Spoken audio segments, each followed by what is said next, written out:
Greetings, Helldivers! Today we're gonna take a look at the newest R-4 Hyena, which comes as a reward as a first primary from the campaign. Let's get started. So, the marksman rifle version of the Coyote deals 220 ballistic damage with 45 durable damage of medium armor penetration. It has capacity of 15 and it has 5 spare mags, and it's incendiary, so it sets enemy on fire, dealing additional 100 DPS. It also has pretty rough ergonomics of just 21, and you can't really do anything about it, because only customization for the underbarrel is attaching the flashlight, which would make the ergonomics even worse. And yes, you can actually modify this one, even though it was bugged at first and you couldn't. But personally, I wouldn't change anything about this gun, because the basic version is the best one available. Lastly, I think it has the worst fire rate out of any guns which are able to be spawned with, and it's only 190. I genuinely don't think we have something with worse fire rate. Hyena is medium to long range weapon for medium targets, as it makes easy job of their weak spots, and even without going for the weak spots, it takes around 4 shots to take them down. Of course, it will kill the little enemies, but it will only keep up with them if the group is small or at the distance. So in pure theory, you could use it against the horde,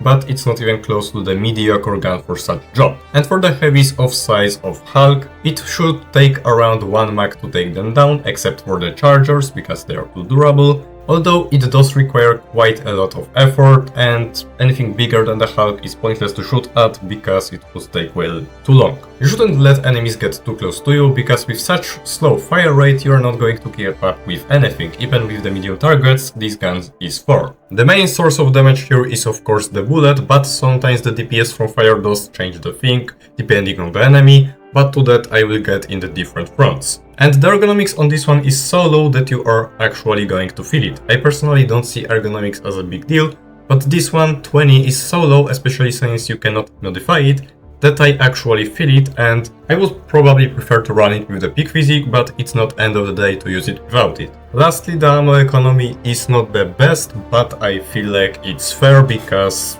it's a fair balancing for this weapon. If we didn't have that bad ammo economy, it would make majority of the marksman rifles look bad. Starting on the illuminate front there, it's just okay, I would say. It's great for the overseers, taking them down in 4 shots anywhere and only 2 headshots, unless it's an elevated overseer where it will take 3 body shots and only 1 headshot. Although if they keep maneuvering around, it might be hard to catch with them because of slow ergonomics of this gun. It is possible to one-tap the Watcher with this one, although only if you go for the center of mass, which is kinda hard to hit. Usually you will hit the part of the horns, with which it will take 2 shots. And with obtruders basically the same, it's either one tap if you go for the center of mass, or the double tap, or if you manage to set them on fire with a single tap, the fire will kill them.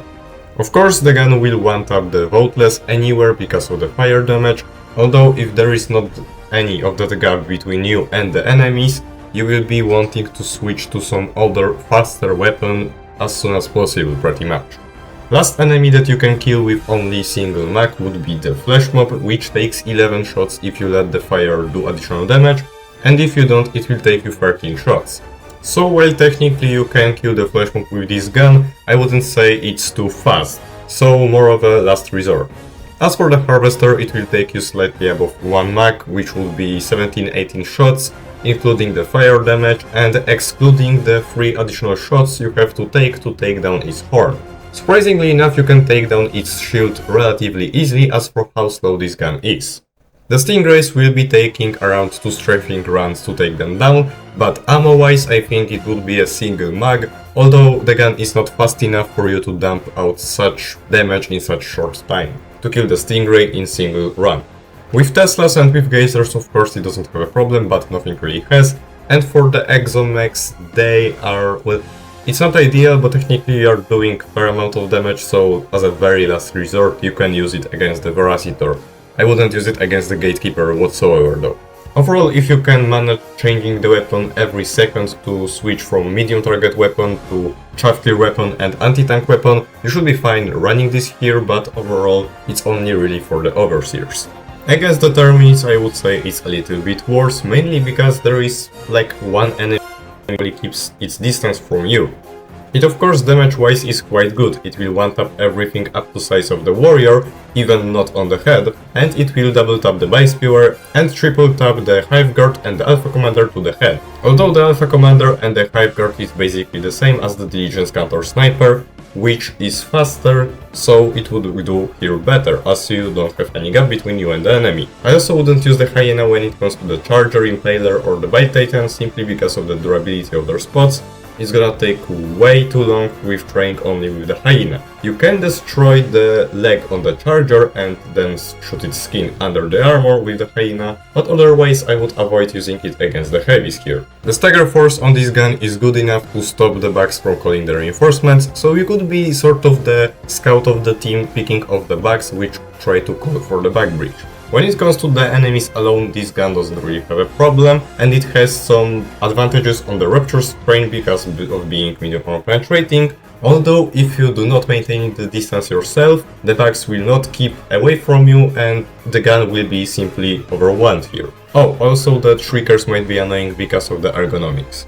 I think that's not surprise for anybody that it's the best against the automaton front, although honestly it's not that different from something like the Diligence Counter Sniper, which is the most similar to this gun. It will one-tap of course any medium and small enemy to the weak spot, and when it comes to the troopers, it will actually one-tap them anywhere because of the fire damage, even if you land on their hand. Devastators, like I said, and Berserkers will be dying to the headshot, and Berserkers take 3 shots to the body and Devastators 4 shots. Scout Striders, reinforced ones, will be dying to 1 tap to the rockets, and any type of the Scout Strider will be dying to 3 taps on the hip. The Hulk does die in around 8 shots to the vent, although it has to be stunned because otherwise there is no way it's standing still long enough for you to actually kill it, so I wouldn't go for it. Though I would go for the gunships as it takes around 11 shots on the thruster, which is not that bad, especially since it's a dedicated marksman rifle. A single thing that is bigger than the Hulk and I would go for it is the Vox engine, because you can open up the